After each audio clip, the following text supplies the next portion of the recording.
चेले नाव में जा रहे थे और नाव में क्या हुआ कि तूफान आ गया। जब तूफान आया तो उसी समय चेले हल्ला मचाने लगे, कहने लगे यीशु मसीह हम तो तेरे साथ रहते हैं, तू हमारे साथ है, इतनी प्रार्थना करते, इतनी बाइबल पढ़ते और तेरे साथ रहते हुए तूफान आ गया और तू हमारी सुन नहीं रहा। और यीशु मसीह सो रहा था और उसी समय चेले इतने घबरा गए, लेकिन उनकी इतनी हिम्मत भी नहीं हुई कि वो यीशु मसीह से पूछ सकें कि तूफान हमारी लाइफ में क्यों आया।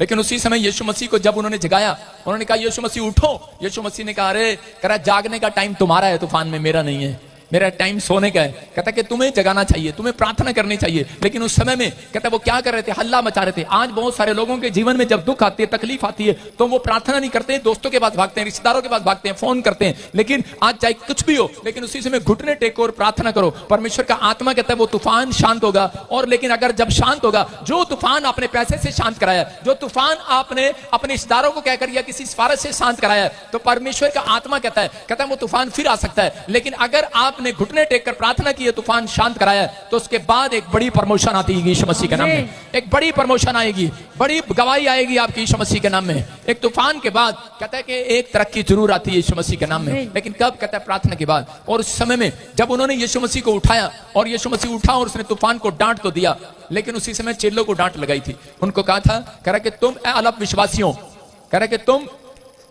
क्यों विश्वास नहीं कर पाए कि इस तूफान को शांत करने वाला तुम्हारे साथ है, तुम विश्वास क्यों नहीं कर पाए। इसका मतलब वो डांट रहा था कि इस तूफान में तुम्हें प्रार्थना करनी थी, इस तूफान में तुम्हें ये काम करना था। लेकिन जब वो झील के पार गए और उसके बाद उनको पता लगा, कहने लगे अरे यार अब समझे हम, ये हमारी लाइफ में तूफान क्यों आ रहा था, ये तूफान हमें झील के पार जाने से क्यों रोक रहा था। क्योंकि उस समय में उनको मालूम था कि केवल यीशु मसीह नहीं आ रहा, वहां पर एक पागल व्यक्ति था जो संगलों से बंधा हुआ था। और वो पागल था, बिल्कुल सालों साल से पागल था। उसके अंदर हजारों दुष्ट आत्मा उसके अंदर बैठती थी और लोग उससे परेशान थे। एक बड़ा मिराकल करने जा रहा था यीशु मसीह, और शैतान को पता था कि झील में, कह रहे कि नाव में बैठा हुआ यीशु मसीह, एक बड़ा अभिषिक्त पास्टर आ रहा है, लेकिन उसके साथ उसके अनॉइंटिंग चेले भी आ रहे हैं उसके साथ साथ। कह रहा इसलिए, कह रहा उसने इतना जोर लगाया कि वो शैतान, कह रहे तूफान में उसकी नाव पलटना चाहा, उनको मारना चाहा, उनके बीच में फूट डालना चाहा, लेकिन वो रोकना चाहता था उन्हें, क्योंकि उसे पता था, कहता कि अगर ये झील के पार आ गए, अगर मैं इनकी जिंदगी में तूफान लाऊंगा, तो उसके बाद कहता कि अगर ये नहीं रुके, कह रहा कि ये तो बड़े काम पर जाएंगे, आज बड़ा काम करके जाएंगे, आज ये कोई बड़ा काम करने वाले थे।